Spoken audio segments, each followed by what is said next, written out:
In this section we are going to see fundamentals of Linux logging and how logs work in modern Linux systems. Linux logs are essential plain text or binary files that record a timeline of events, system activities, and messages generated by the operating system, kernel, services, and applications. Used for debugging, security auditing, performance monitoring.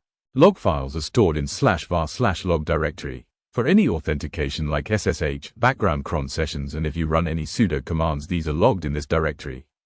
For system boot information or any issues, you can check this logs. It shows messages generated by the Linux kernel, such as system boots, device connections, or any malfunction of the device or drivers. For firewall activity, like if anything blocked, can be logged here. For any application logs, it is logs under their specific name, here Apache, which logs all the server-related logs. Logging it helps viewers understand what's actually serious. Below scripts provides custom logging, which you can use for some debugging purpose. Storing logs would eat up the system space, but there is a solution. Log rotation provide a way to rotate logs. Logs are rotated periodically. Backup starts every midnight and renamed to the different file name, and after some period of time, it is stored as archive and then eventually get deleted.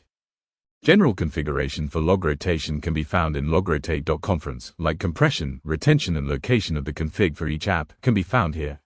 In logrotate.d, rotation can be found for apps. All logs are stored in /var/log. Can you see that all the logs have some similar name? It is due to log retention, and also some logs are archived. Also we can find auth.log, boot.log, dmesg, ufw logs. This is the place where all logs are stored. We can filter failed authentication logs. This is the command for reference. This is the logrotate configuration, which contains basic configuration for all the logrotate files, like rotating log files for weeks, and location for those config files are found here. Location of all the logrotate files can be found here. So now we are viewing the sample logrotate file for firewall like rotation, compression, and post-rotate. This is the command to trigger custom log files. Now you can see the custom log which we have triggered is shown here. Now we are going to check logs based on the application My App. First we will check the status of the service running or not. It's running. Now check the log for the service using the command.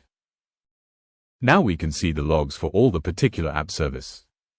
Now we are ending the session. Thanks for watching the video. Please like, subscribe, and share the video if you have liked.